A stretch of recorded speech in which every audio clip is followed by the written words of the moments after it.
Hi friends, welcome to ಗೌಡ್ರು ಸವಿರುಚಿ. ನಾನಿವತ್ತು ಬರೀ 10 ನಿಮಿಷದಲ್ಲಿ ಎಗ್ ಬೋಂಡಾ ಮಾಡ್ತಾ ಇದ್ದೀನಿ. ಮಾಡೋದಂತೂ ತುಂಬಾನೇ ಈಸಿ. ಇದನ್ನ ನೀವು ಸಂಜೆ ಸ್ನಾಕ್ಸ್ಗೆ ಅಥವಾ ಯಾರಾದ್ರೂ ಗೆಸ್ಟ್ ಬಂದಾಗೂ ಕೂಡ ಮಾಡ್ಕೊಬಹುದು. ಮಕ್ಳಿಗಂತೂ ತುಂಬಾನೇ ಇಷ್ಟ ಆಗುತ್ತೆ. ಹಾಗಿದ್ರೆ ಬನ್ನಿ ಎಗ್ ಬೋಂಡಾ ಮಾಡೋದಕ್ಕೆ ಏನೆಲ್ಲ ಇಂಗ್ರೀಡಿಯೆಂಟ್ಸ್ ಬೇಕಾಗುತ್ತೆ ಅಂತ ನೋಡೋಣ.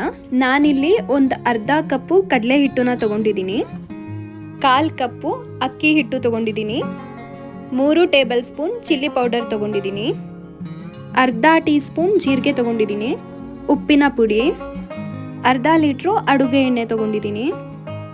ಮೊಟ್ಟೆ ಬೋಂಡ ಮಾಡೋದಕ್ಕೆ ಮೊದಲು ನಾವು ಮೊಟ್ಟೆ ಬೇಯಿಸ್ಕೊಳ್ಳೋಣ. ನಾನಿಲ್ಲಿ 4 ಮೊಟ್ಟೆನ ಬೇಯಿಸ್ಕೊಳ್ತಾ ಇದ್ದೀನಿ.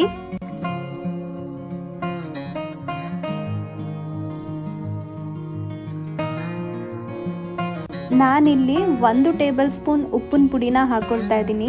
ಉಪ್ಪಿನ ಪುಡಿ ಹಾಕೊಳ್ಳೋದ್ರಿಂದ ಮೊಟ್ಟೆ ಸಿಪ್ಪೆನ ಈಸಿಯಾಗಿ ತೆಗಿಬಹುದು. ಮೊಟ್ಟೆ ಎಲ್ಲ ಬೆಂದಾದ್ಮೇಲೆ ಮೊಟ್ಟೆ ಸಿಪ್ಪೆನ ತೆಗೆದು ನೋಡಿ ಈ ಶೇಪ್ನಲ್ಲಿ ಕಟ್ ಮಾಡಿ ಇಟ್ಕೊಳ್ಳಿ. ಈ ರೀತಿ ಕಟ್ ಮಾಡ್ಕೊಳ್ಳೋದ್ರಿಂದ ಎಣ್ಣೆಗೆ ಹಾಕಿದಾಗ ಮೊಟ್ಟೆನೂ ಕೂಡ ಸಿಡಿಯಲ್ಲ. ನಾನಿಲ್ಲಿ 4 ಜನಕ್ಕೆ ಆಗೋಷ್ಟು ಎಗ್ ಬೋಂಡನ ಮಾಡ್ತಾ ಇದ್ದೀನಿ. ಮೊದಲು ಒಂದು ಬೌಲಿಗೆ ಅರ್ಧ ಕಪ್ಪು ಕಡಲೆ ಹಿಟ್ಟನ್ನ ಹಾಕೊಂಡಿದ್ದೀನಿ, 1/4 ಕಪ್ಪು ಆಗೋಷ್ಟು ಅಕ್ಕಿ ಹಿಟ್ಟನ್ನ ಹಾಕೊಂಡಿದ್ದೀನಿ. ಅಕ್ಕಿ ಹಿಟ್ಟನ್ನ ಹಾಕೊಳ್ಳೋದ್ರಿಂದ ಬೋಂಡ ತುಂಬಾ ಕ್ರಿಸ್ಪಿಯಾಗಿ ಬರುತ್ತೆ.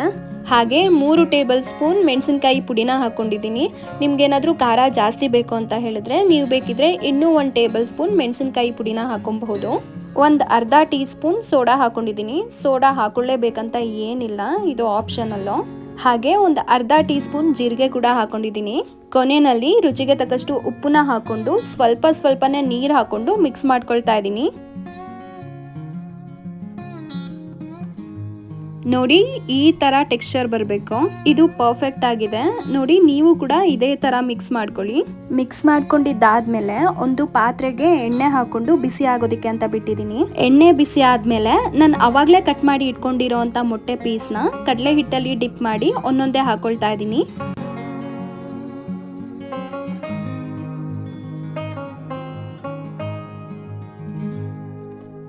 ಈ ಎಗ್ ಬೋಂಡನ ಲೋ ಫ್ಲೇಮ್ ಅಥವಾ ಮೀಡಿಯಂ ಫ್ಲೇಮ್ನಲ್ಲಿ ಇಟ್ಕೊಂಡೇನೆ ಫ್ರೈ ಮಾಡ್ಕೊಳ್ಳಿ. ಹೈ ಫ್ಲೇಮಲ್ಲಿ ಇಟ್ಕೊಂಡು ಎಲ್ಲ ಫ್ರೈ ಮಾಡ್ಕೊಳ್ಳೋದಕ್ಕೆ ಹೋಗಬೇಡಿ.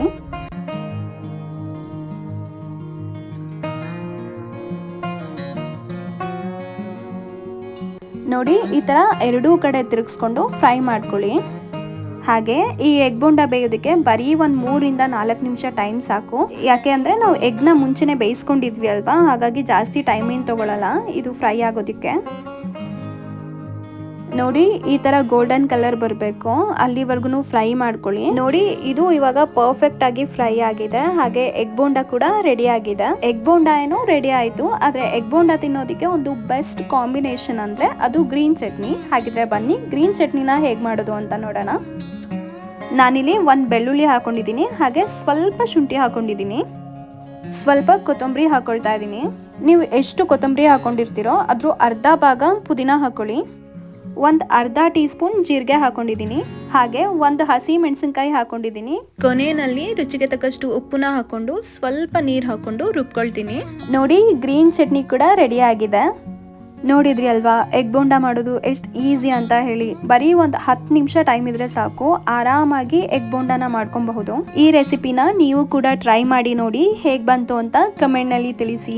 ಲೈಕ್ ಮಾಡಿ, ಶೇರ್ ಮಾಡಿ. ಹಾಗೆ ಇನ್ನೂ ಯಾರೆಲ್ಲ ನನ್ನ ಚಾನೆಲ್ನ ಸಬ್ಸ್ಕ್ರೈಬ್ ಆಗಿಲ್ಲ ಟೇಸ್ಟಿ ರೆಸಿಪೀಸ್ಗಾಗಿ ನನ್ನ ಚಾನೆಲ್ನ ಸಬ್ಸ್ಕ್ರೈಬ್ ಆಗೋದನ್ನ ಮರಿಬೇಡಿ. Thank you for watching.